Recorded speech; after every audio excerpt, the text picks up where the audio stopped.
Aya nu nanyakeun masalah Pak Kiai apa hukumnya badal haji. Kedua, untuk siapa aja badal haji tersebut. Meureun nya ngadenge nu munggah haji badal meureun nanyakeun teu.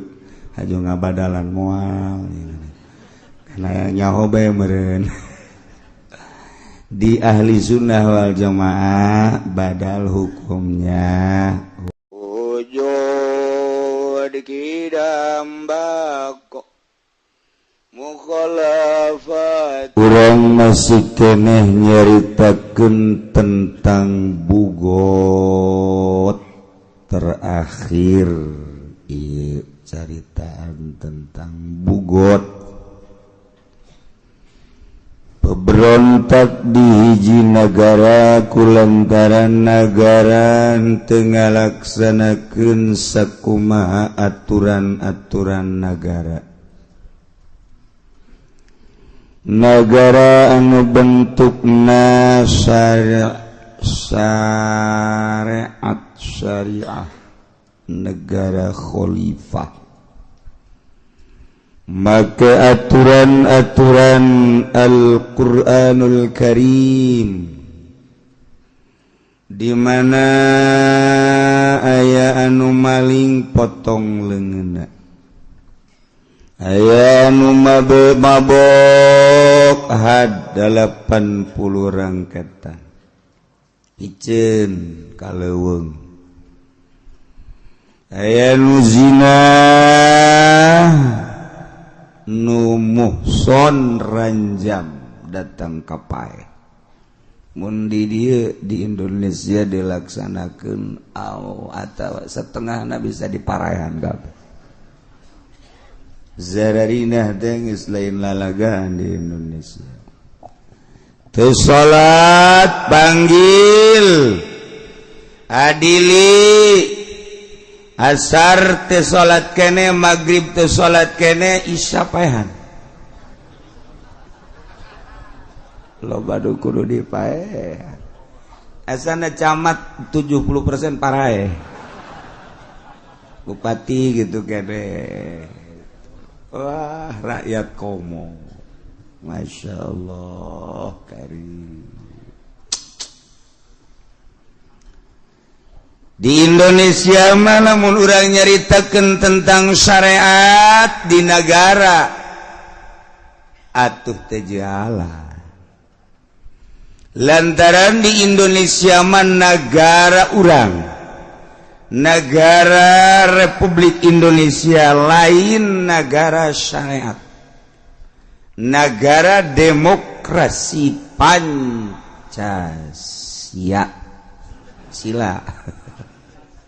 Pancasila. Lamun urang bertanya-tanya kunaon si di Indonesia teu make Al-Qur'an, teu make syariat, tanyakeun ka leluhur urang. Urang dijajah ku Belanda 350 tahun. Dijajah urang ku Inggris. Kemudian ku Jepang. Diurang ieu negara jajahan. Lila lamun berabad-abad negara urang dijajah. Lain teh diperjuangkeun ti baheula. Diperjuangkeun. Tetapi alhamdulillahirabbil alamin pada tahun 45 negara urang dimerdekakeun. Jadi kuari geus merdeka negara urang teh alhamdulillahirabbil alamin. Di bawah bendera sangsaka merah putih anu jadi peloporna ialah Bung Karno. Hebat Bung Karno. Eta teh lain sakadar sakitu memeh mengibarkan bendera sangsaka merah putih teh Bung Karno teh disiksa, Bung Karno teh disel, lain Bung Karno bae berikut jelema-jelema nu memperjuangkeun Republik Indonesia geus puguh kolot-kolot urang manu diseret anu dihukum picis teh nyahoun budak kuari hukum picis. Hukum picis mah disuat, tadi paehan, terus diboledehan, dicoel, make peso, gitu-gitu, make jeruk nipis. Ya itu hukum picis karara. Baheula teh samaru kumaha, Masya Allah memperjuangkeun negara teh datang ka kos kitu. Kudu dibuka kembali, diungkap kembali sejarah Republik Indonesia, terutama ku DPR ulangan nyomotan hasilna doang. Ulangan saukul comot am. Deule leluhur urang atuh baheula. Memperjuangkeun negara, bangsa jeung agama, nyawa tarohanana. Musyawarah Bung Karno jeung para pejuang-pejuang sangkan negara ieu merdeka kulantaran di jerona aya Kristen negara urang teh, bahkan lain sakadar Kristen di urang teh aya agama anu sama rasa sama rasa tak eta teh agama di urang teh aya baheula teh geus puguh encek mah di urang ambalaya tah ieu dipikir ku Bung Karno supaya menyatu di Sabang sampai Merauke teh kumaha carana musyawarah mulai Jawa Timur, Jawa Tengah, Jawa Barat geus nyana mawarauh jeung para kiai, para penggede lain jeung manusia bae jeung jin ge wow. Jeung jin wow. Urang mah kapanggih jeung jin lumpat. Urang mah kapanggih jeung jin ka kara kapanggih jeung kuntilanak bae urang mah merengkeun. Sapira kuntilanak? Lamun aya kuntilanak yang sarikeun urang ka dieu sia. Cek kuntilanak mau apa? Gua peluk lu. Atuh kudu kitu karang kuntilanak. Ih, gak mau dong ya gitu. Layan bangsa cegana. Atuh urang pasieun ku kuntilanak we ngene kumaha maju na Bung Karno mah cicing di hutan, cicing di gunung. Tapa heula. Masya Allah. Dipikirlah ku Bung Karno untuk menyatukan bangsa negara, maka dipilihlah ialah negara Republik Indonesia ieu dengan demokrasi eta hasil musyawarah jeung para kiai. Ieu keur carita sejarah. Lumpat ka mamana ge jakitu kajen kumaha ge sejarah bangsa jeung negara urang mah. Lain teh diperjuangkeun Islam teh baheula, tapi lamun urang memperjuangkeun Islam doang di Indonesia, apan kafir teh ambalayah di urang teh, Kristen loba, Buddha loba, Konghucu ambalayah. Nu matak diperjuangkeun terus teh teu merdeka, tapi Bung Karno mempersatukan bangsa jeung negara jeung agama. Iya melalui demokrasi. Aya perjanjian secara rahasia jeung Inggris, aya perjanjian secara rahasia jeung Belanda, aya perjanjian secara rahasia jeung Jepang. Eta mah teu meunang dikemukakeun tama perjanjian rahasia eta mah kecuali engke lamun geus mendesak karek dibejakeun. Ieu mah supaya nyaho bae. Kos kumaha cenah perjanjian ngaranna ngabejakeun. Teu wali asal nyaho bae bahwa di Indonesia teh perjanjian jeung Belanda. Di Belanda teh geus tertulis ketika perjanjian tersebut teh ieu dirumpak deui ku Indonesia nyerang deui. Ketika perjanjian tersebut jeung Inggris ieu dirumpak Inggris bakal nyerang deui.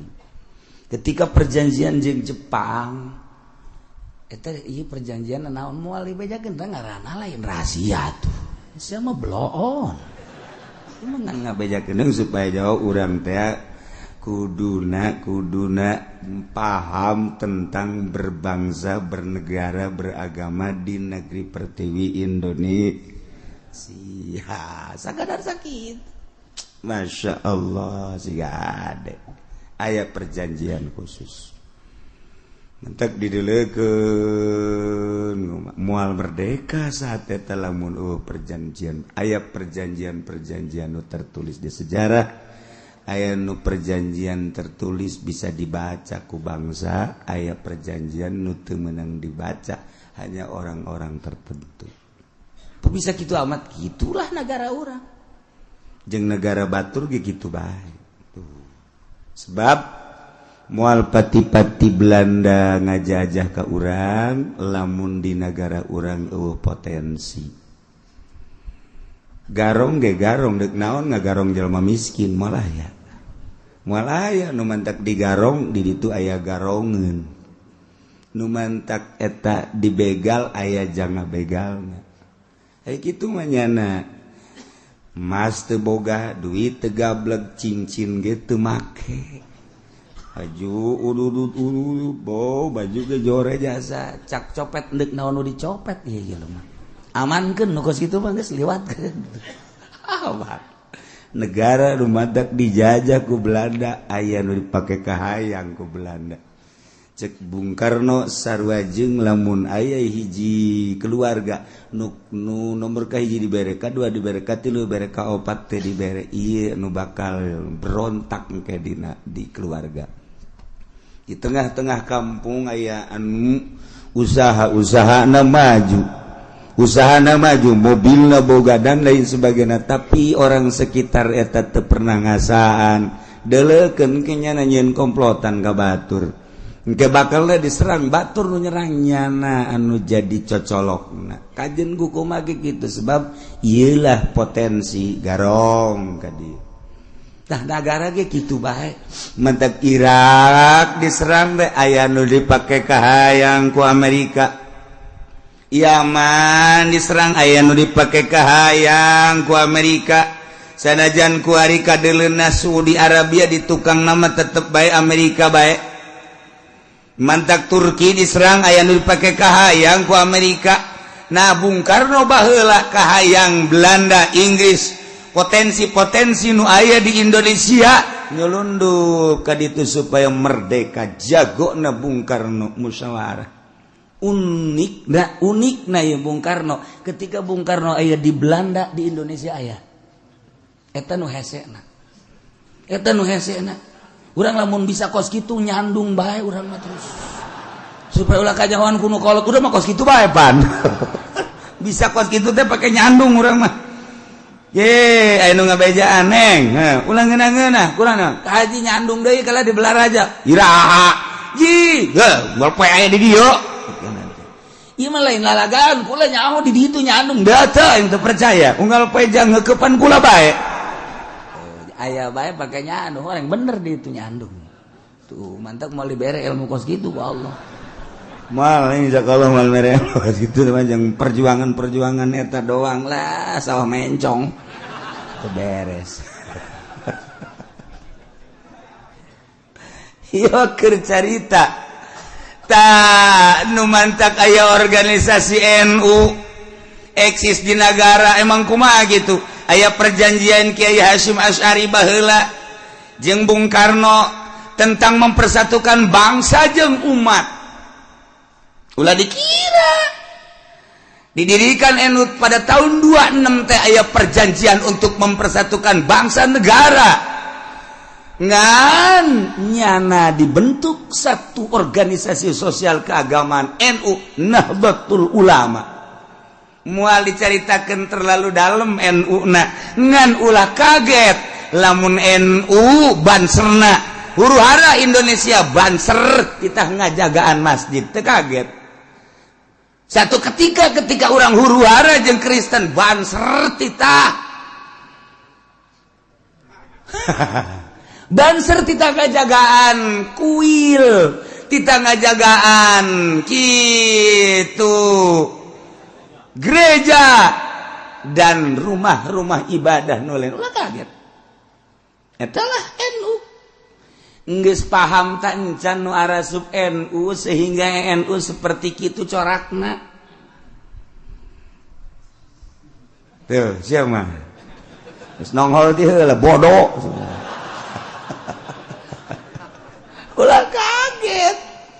Ulah kaget lamun NU teh dijadikan garda ku presiden, lain Jokowi bae mun ngajadikeun bahwa NU akan dijadikan garda di negara Indonesia. Heuh ti jalan zaman sama Jokowi. Itu tiba heula ge emang kos kitu sebab aya bergaining NU jeung negara Republik Indonesia. NU jeung partai-partai.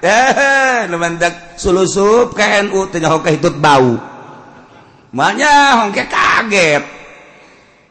Secara lahiriah NU seperti mutlak organisasi sosial keagamaan, tetapi praktekna kok lain. Ieu nu kudu dikaji ku otak bangsa Indonesia. Ki Hasyim Asy'ari lain jelema leutik, Kiai Wahab lain jelema leutik. Eta teh meunang restu ti Kiai Khalil Bangkalan, seorang waliun min auliya illah. Jadilah NU datang ke kuari eksis, tinggal nu nyekel NU na mampu tante bener je tante sakitu.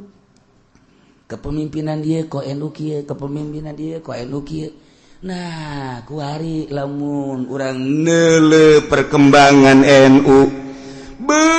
Memilih ketua naga manis silih jotos.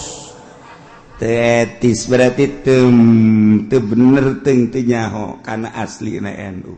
Kula nu diuk bae di imah ge nyaho.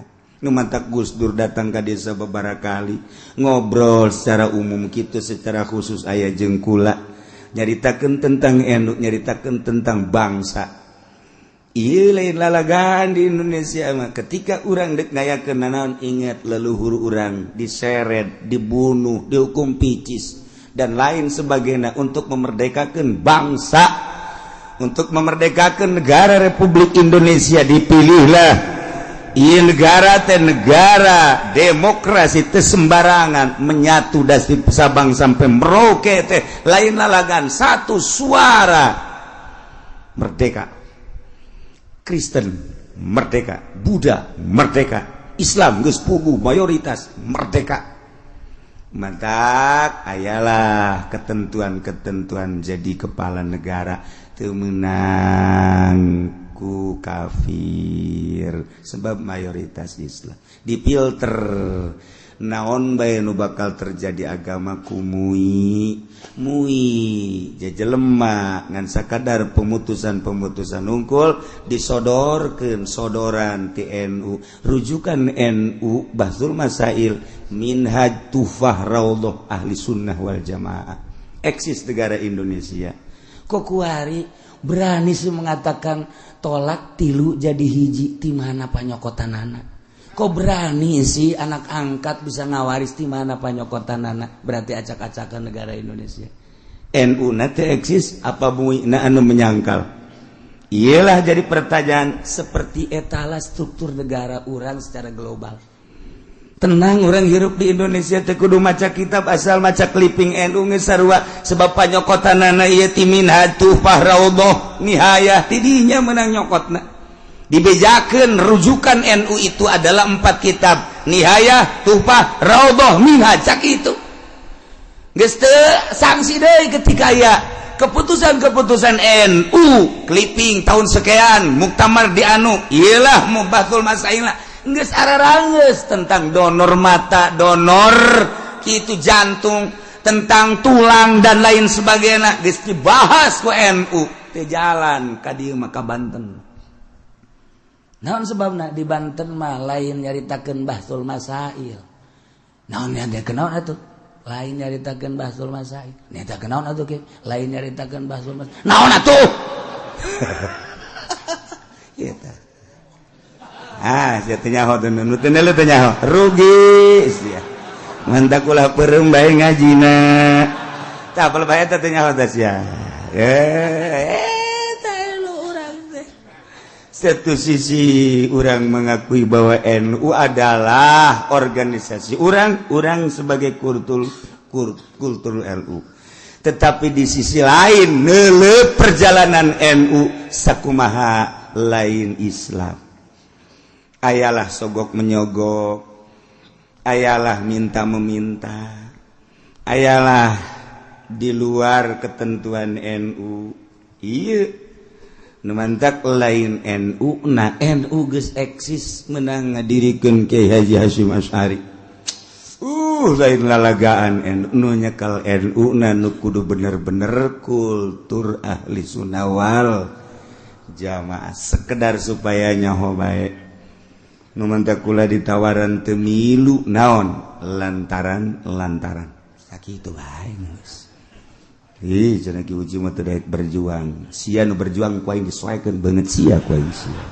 Perjuangkeun ku sia, emang sia berjuang. Awas sia, ngomong deui di hareupeun aing sia ye. Awas ya. Awas. Naon? Ieu. Ya cerita kan.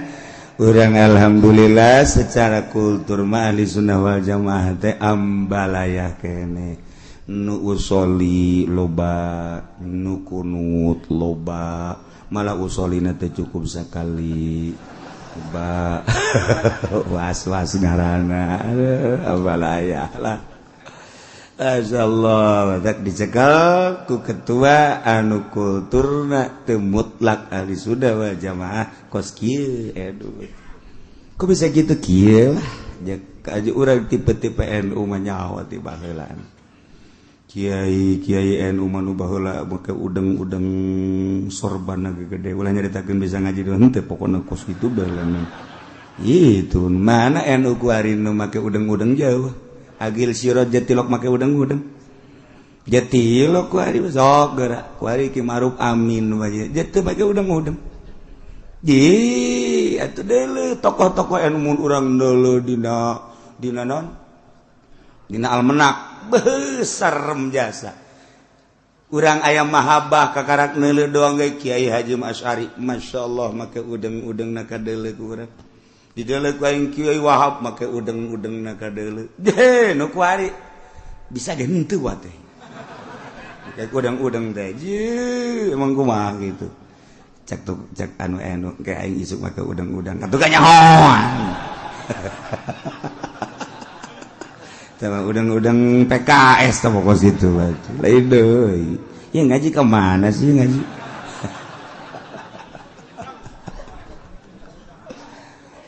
ikir nyaritakeun bugot di negara urang negara demokrasi aya aturan-aturanana bahwa kekuatan diserahkan terhadap rakyat. Sebab kepala negara menang memilih rakyat, bahkan kebablasan milihna, nu buta ge milih bae, nu torek ge milih bae, nu gering ge milih bae, teu nyaho bakal kumaha kahareupna, padahal nu milih mah nu boga wawasan, nu boga pemikiran jernih kahareup untuk maju bangsa negara jeung agama kahareup kumaha, ieu mah teu, bahkan nu unikna di Golkar mah lain nu gering-gering acan dicolokan ku lurah di desa bertanggung jawab di hadapan Allah engketa kepala desa sia dikerebekeun di neraka sia. Ye, mang aing teu nyaho. Lah cenah kieu udah sok ngomong gitu. Aing mah deuk kitu bae. Supaya nyarahoun rakyat di zaman Golkar teh kos kitu tah. Di bating. Ayo saya batingan gitu sakumaha naon padahal. Iman nyaritakeun bahwa brok amat atuh moral bangsa Indonesia menang digusur-gusur ditembak digantung bapak moyang urang untuk memerdekakan bangsa negara jeung agama kok memaksakeun amat sih seorang lurah hanya untuk boga kenong doang di dieu sampaikeun ka ti tojosan kos kitu samarukna eta teh teu disaksian ku malaikat raqib atid samarukna teu bakal dipeta pertanggungjawaban di hadapan Allah untuk kelanjutan negara teh ieu teh lain lalagaan penegara mah bebeneran lain mimpi kan negara mah sia nu mantak deuleukeun mantan lurah nu ecreug kadeleku mata orang hampir kabeh hampir aya hiji dua mah mantan camat dele mantan camat dele ku mata orang pan jelema teh gasarwa kalakuanana lain jelema nu mantan bupati dele mantan ulah gandeng-gandeng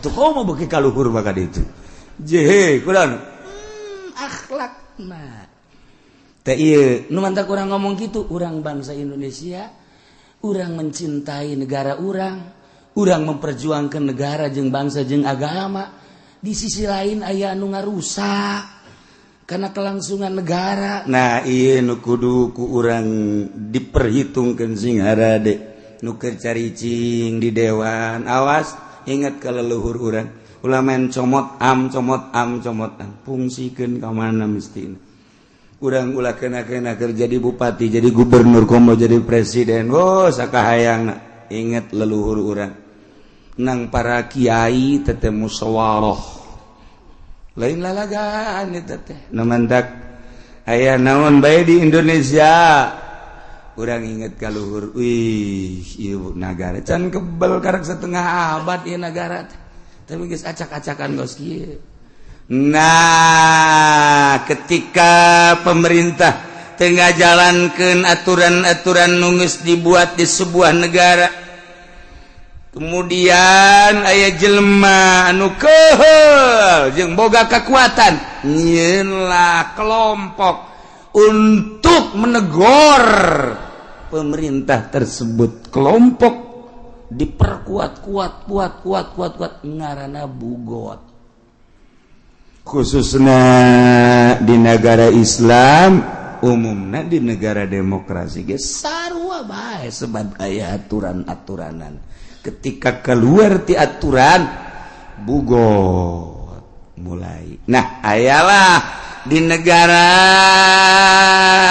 aya bugot satu kelompok untuk menasehati negara lamun kamari negara dinasehatan ku bugot kemudian kembali selesai urusan anak tetapi lamun negara memaksakan diri ieu gebogaan kekuatan pecah di dalam negara ribut antara kitu naon kitu ngaran bugot jeung negara urang lamun ningali ku ari di Mesir geus terapi kulantaran naon lantaran presidenna anu dipaksakeun buatan Amerika masyarakat embung presiden buatan Amerika hayang presiden buatan nagarana sorangan asal terjadi gempur ricuh deui nyieun deui rakyat truk Amerika teh satuju ganti ribut salilana di urang hampir kos kitu ngan bangsa Indonesia mah piawai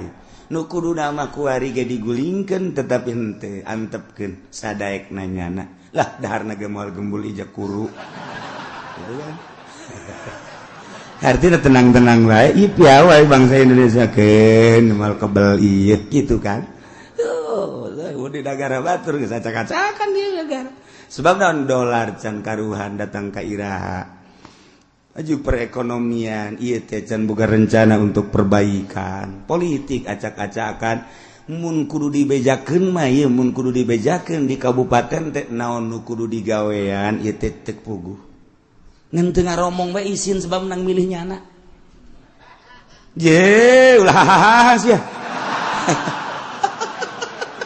bisa ini nyana jadi lagi bingung nah iya kumaha gitu teh jelas tanyakeun ka bakal PNS emang sanajan aing di imah bae ge nyaho je parangsana tuh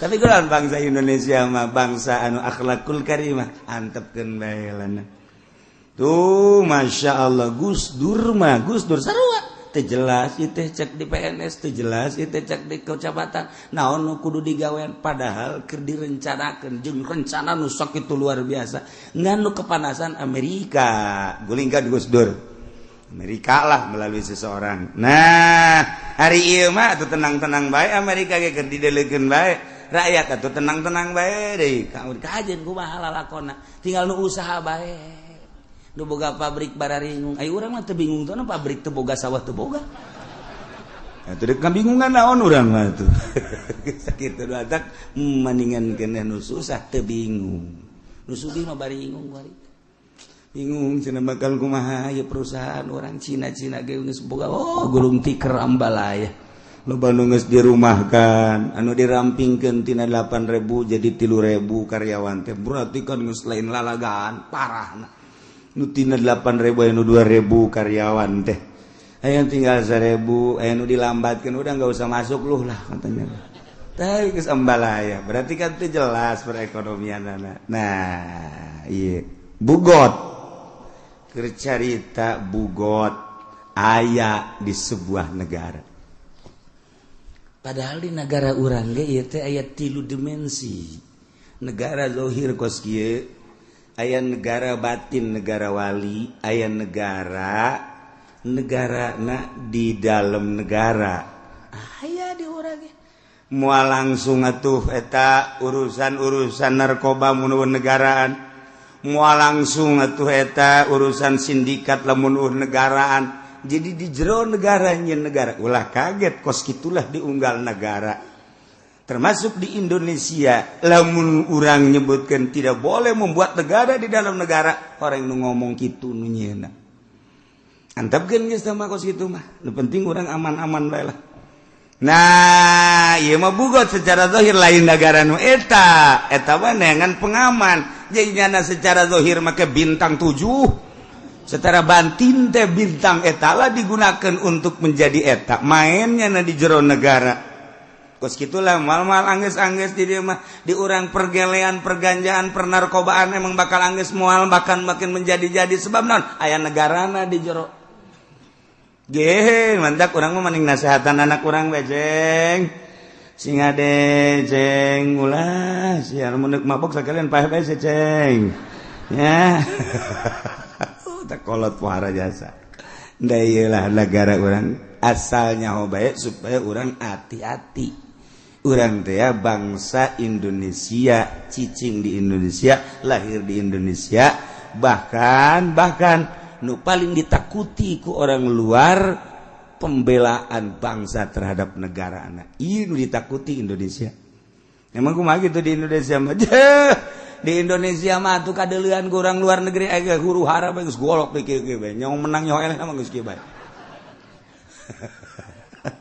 Indonesia hebat biasa ya di Papua eta lamun urang teu ditahan beuh beak ujianana tapi ditahan demi kebangsaan persatuan umat ulah sampai huru hara sebab naon lain Papua nu bergerak bendera nu berkibar bendera Israel ieu nu dideuleu ku urang bari di Papua lain sakadar eta nu terjadi unggal kabupaten terjadi ekses masa sih urang terpancing antep sebab mayoritasna Kristen ngan urang memohon ke pemerintah endek datang ka iraha Papua di urusanana tinggal sakitu doang ke pemerintah teh walaupun mayoritas tapi unggal kabupaten aya musliman aya mukminan di dinya teh kuat deui lain lalagaan lain saeutik jeung lain kakarak eta anu terjadi penganiayaan terhadap muslim di Papua mantak sebab terjadi eta urang kapancing ulah babari deuk ngajegurkeun mah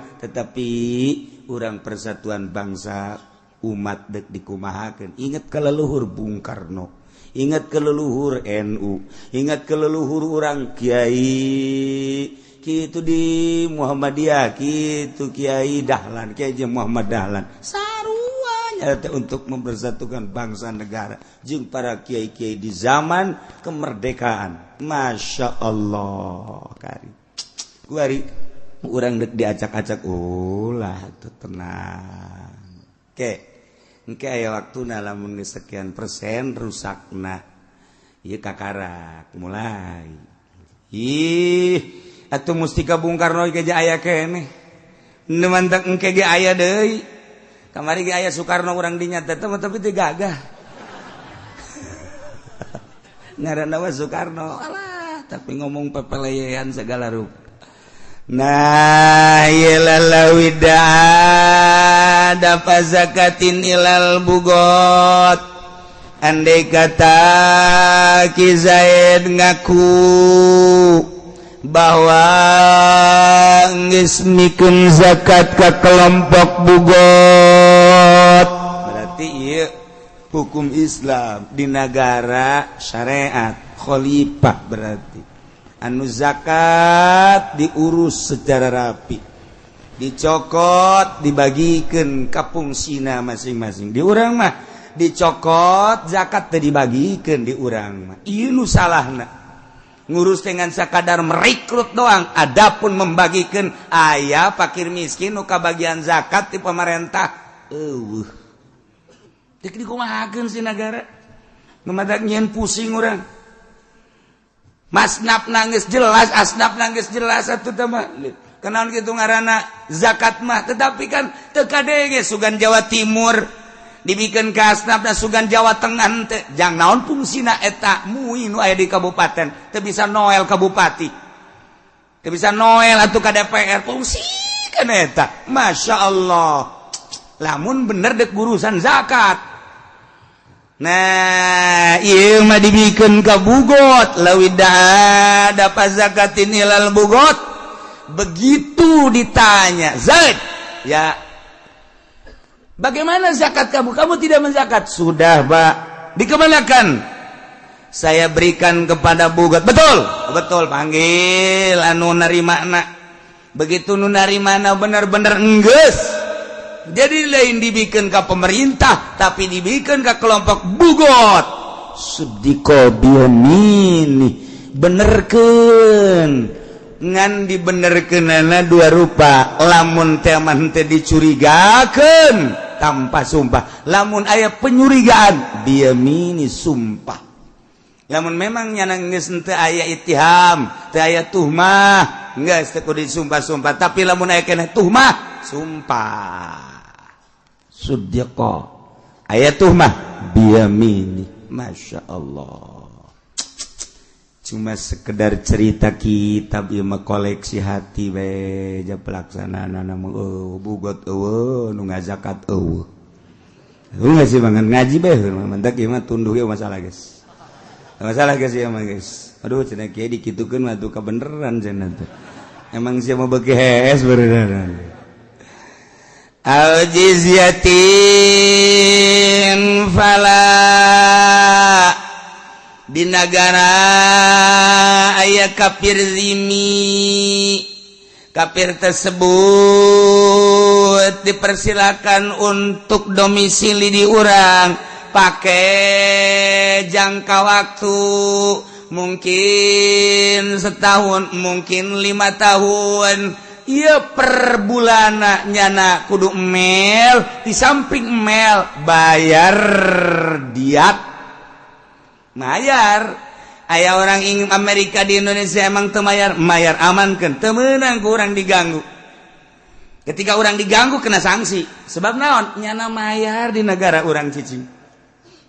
Orang Inggris cicing di negara urang zimmi ngaranna, teu meunang diganggu gugat ku urang lantaran nyana bayar upeti ka negara. Aya orang Belanda cicing di urang, orang-orang negara luar nu cicing di urang eta teh bayar ka negara. Lamun urang hayang nyaho tanyakeun coba ka ditu ka MPR. Aju menta coba dibere tante urang. Aduh, urang kan nyaho kitu doang mayar bae urang teh nyaho ka mana lumpatna teh bayaran nyana. Suka nyaho cenah sia mah. Pokona mah geus kitu bae lanan. Atuh sabodo. Ke kanyawana mah di akhirat.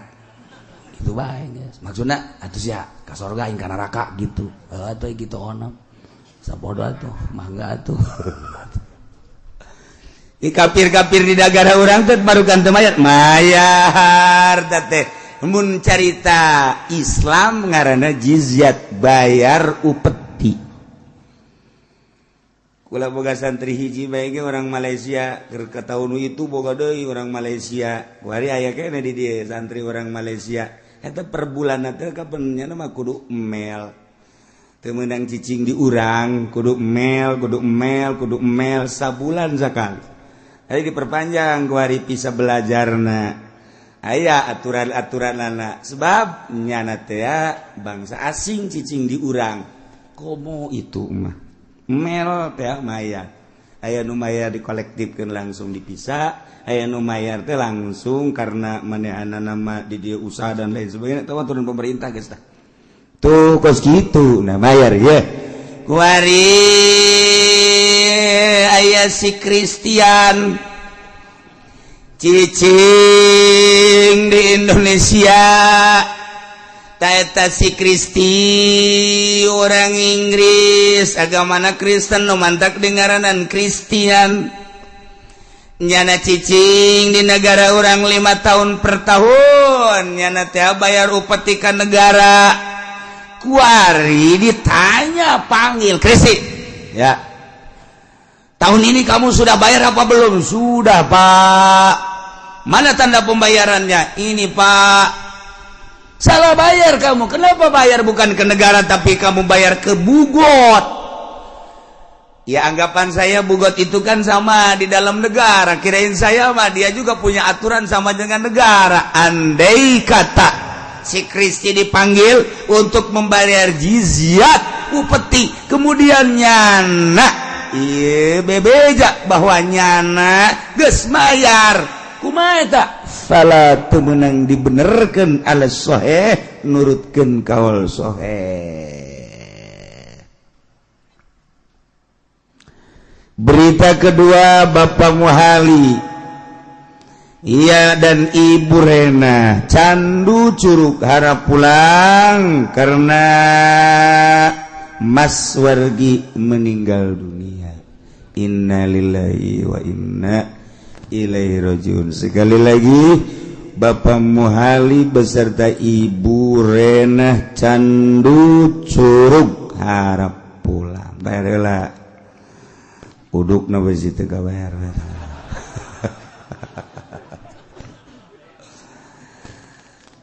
Andai kata pemerintah negara Bapak Kristi supaya bayar dia ternyata pengakuannya nangis mayarna dibikin kabugot fala yusaddaku teu meunang dibenerkeun ala sahih sebab jizyat eta adalah iwad daripada tinggalnya di negara. Sementara bugot adalah kelompok pemberontak anu bener-bener eksis mah pemerintah setempat. Walaupun nyana bebeja geus mayar terhadap bugot tidak bisa dibenarkan, tetap iya si Kristi kudu mayar deui ka pemerintah. Sebab iya pemerintahan anu eksis pemerintahan negara lain bugot. Wa kaza kharajun fil sahih kitu kene seperti jizyat kharaj upah andai kata di sebuah negara kemudian negara tersebut ngalaksanakeun tentang pertanian, ngalaksanakeun tentang perekonomian, pembangunan pabrik dan lain sebagainya. Eta kan kudu bayar terhadap negara.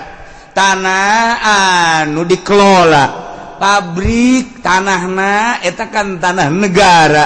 Nah ieu kudu bayar ke negara.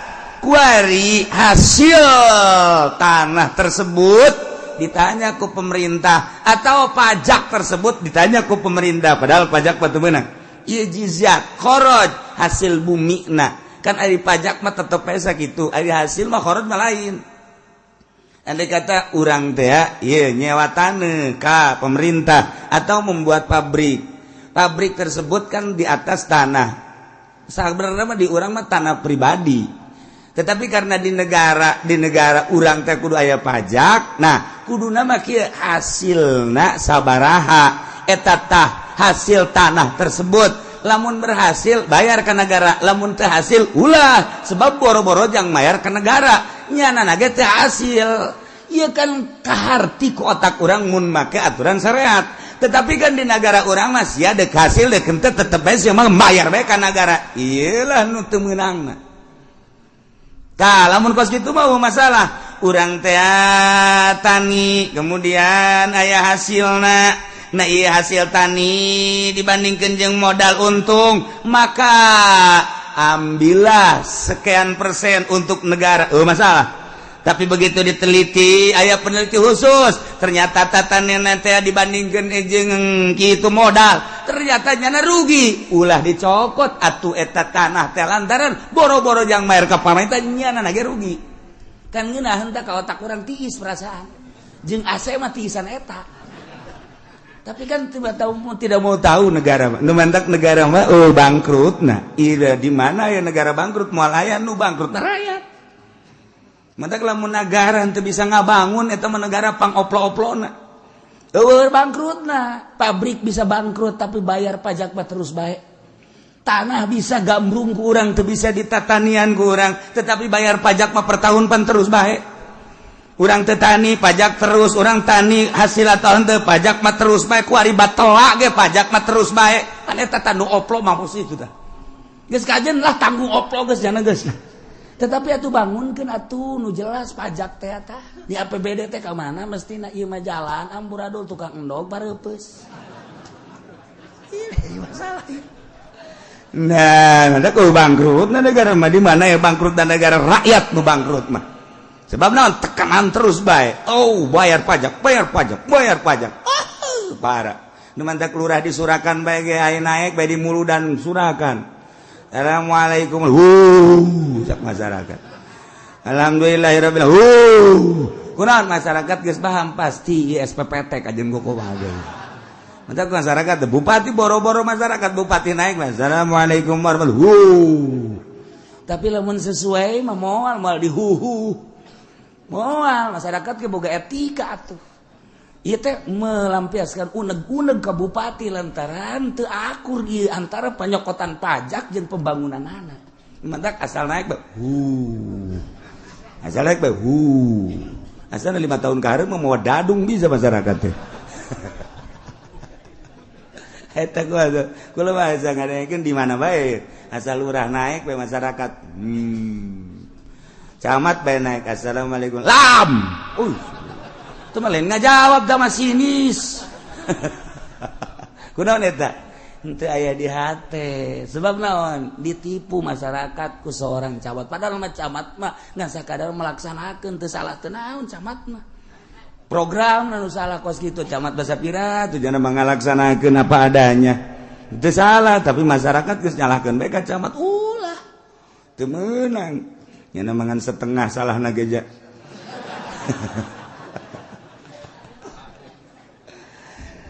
ieu keur carita negara urang nah ieu tentang jizat wa kadza kharajun fil asoi ketika seseorang dipanggil untuk bayar hasil bumi untuk bayar pendirian tentang pabrik kemudian nyana mengaku telah membayar terhadap bugot tidak bisa dibenarkan cuma sekedar cerita sedaku umatak urang mah eungap lamun urang usaha di Indonesia emang teu eungap sabaraha kali bayar pajak urang teh pembelian tanah pertama geus kena pajak negara pembangunan geus kena pajak negara masuk barang kena pajak keluar barang kena pajak jadi urang teh teu eureun-eureun pajak jeung pajak bae wallahu alam maju jeung teu na pajak nu mantak kajen kumaha ge terus bae nyana teh aya dina riba haram di riba di haram aya di riba di haram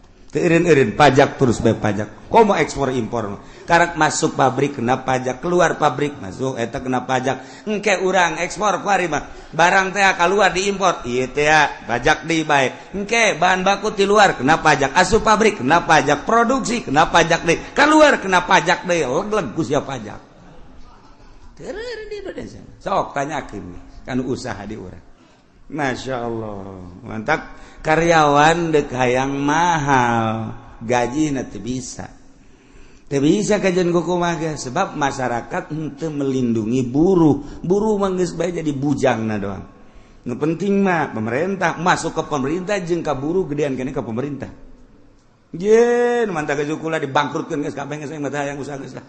Tos cokotan ku sia pabrik aing tah. Nu mana eueuh aing nyeun encan. Aduh Gusti Allah doakeun. Wa yusaddaqu fi hadin jeung dibenerkeun pengakuan seseorang dina diterapkeun had zaid diterapan hukum kisos kena had na ieu ketika ditetepkeun hukum had kudu dibenerkeun ila yasbuta bibainatin kecuali tetepatna melalui saksi walhal annahu la athara lahu bari aya apa kamanehanana tentang hadina awakna eta mah geus lain masalah ketika dibela bahwa manehanana teu mesti kakenaan kuhat berarti salah ngahukuman eta mah kudu dibubarkeun. Adapun memang manehanana mesti kena setelah diintegrasi jelas kakenaan kuhat laksanakeun hadna. Ketika dibela karena manehanana teu kitu sesuai jeung aturanana bahwa henteu manehanana mah atuh teu kudu, maka selesailah tentang cerita bugot. Urang melanjutkan kitabur riddah. Wallahu a'lam. Aya nu nanyakeun masalah Pak Kiai apa hukumnya badal haji. Kedua, untuk siapa aja badal haji tersebut. Meureun nya ngadenge nu munggah haji badal meureun nanyakeun teu. Haji ngabadalan moal. Nyaho bae meureun. Di ahli sunnah wal jamaah badal hukumnya wajib.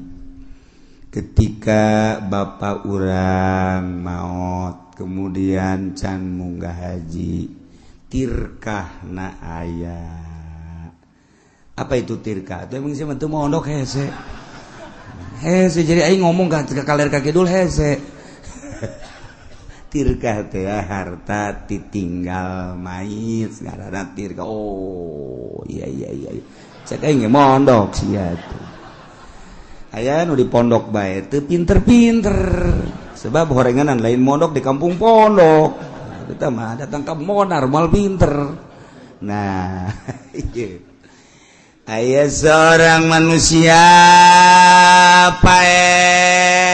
maot can ka Mekah aya ditinggalna yakne mayit ninggalkeun harta ta eta teh memeh dibagi kudu diselesaikeun heula hiji hutangna heula bereskeun setelah hutang aya keneh ieu ditinggal mayit can ka Mekah badalkeun geus aya keneh sesana karak bagikeun ka ahli waris. Jelema maot teu boga harta encan ka Mekah antepkeun. Atuh deuk kebang ngabadalan atuh. Eta mah geus antep geus bareng nyaritakeun badal teh geus.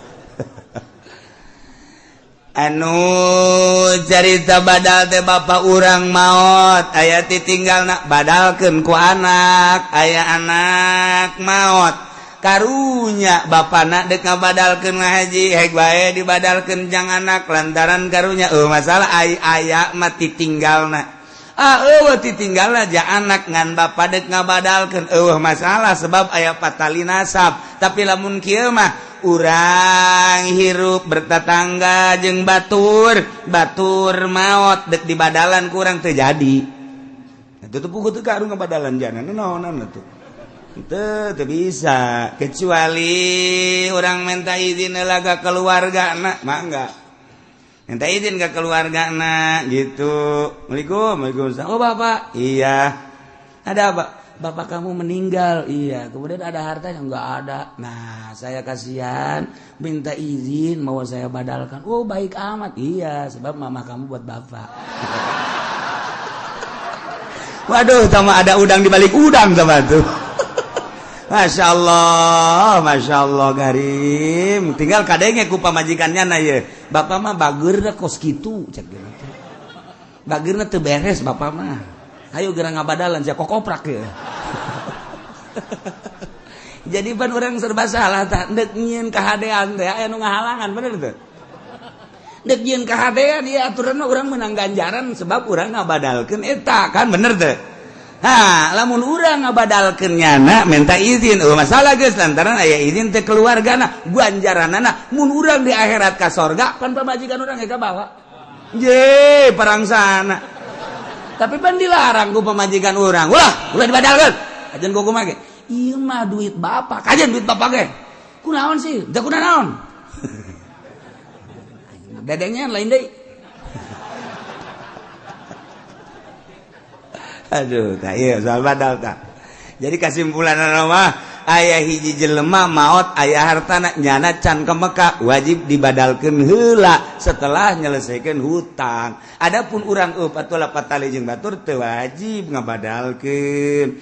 Ieu mah aya seorang ibu nyarita deuk ka Mekah, kemudian can kaburu ka Mekah maot. Bebe ja anakna ka Kangjeng Nabi ya Rasulullah aya naoneng maaf di ngomong deh ka Mekah haju can kaburu datang ka waktuna maot apa wija apakah abdi bisa ngabadalkeun ngahajikeun emak atuh kan tenan cek Kangjeng Nabi masalah nah maka jeung bisa eta bae lamun hutang emak boga hutang wajib teh kudu dibayareun ku neng wajib kitu kene hutang ka Allah atuh lamun aya ditinggalna wajib ku neng dibayar tuh kan jelas sakumaha lamun bapa maneh emak maneh boga hutang wajib teh cek Kangjeng Nabi dibayar ku maneh wajib atuh tuan ieu ge sarua hutang ka Gusti Allah lantaran nyana can ka Mekah atuh pek bae badalkeun ku neng ka ditu itu masalah Abi Muhammadiyah mah teu wajib cek Muhammadiyah ai urusan jeung jelema mapan eta mah jelas ai urusan jeung Allah mah nya Allah ngahutangkeun kitu Muhammadiyah mah geus lah ulah loba omong Muhammadiyah geus lah siapa teu maca hadis barudanan aya cenah macana Bukhari tapi eta Bukhari pan eta hadisna tapi teu dipake ku cenah kumaha ngartikeunana meureun nu mentak teu boga silsilah cenah mah Bukhari nu boga silsilah mah urang ahli sunnah wal jamaah mentak ngaji Bukhari ngaji Muslim Sunan Nabi Daud Ibnu Majah kudu boga guru engke urang dibere silsilahna nah sanadna urang di saat nyambung ka Imam Bukhari nyambung ka Kangjeng Nabi Muhammad sallallahu alaihi wasallam. Kos gitulah soal badal. Wallahu a'lam.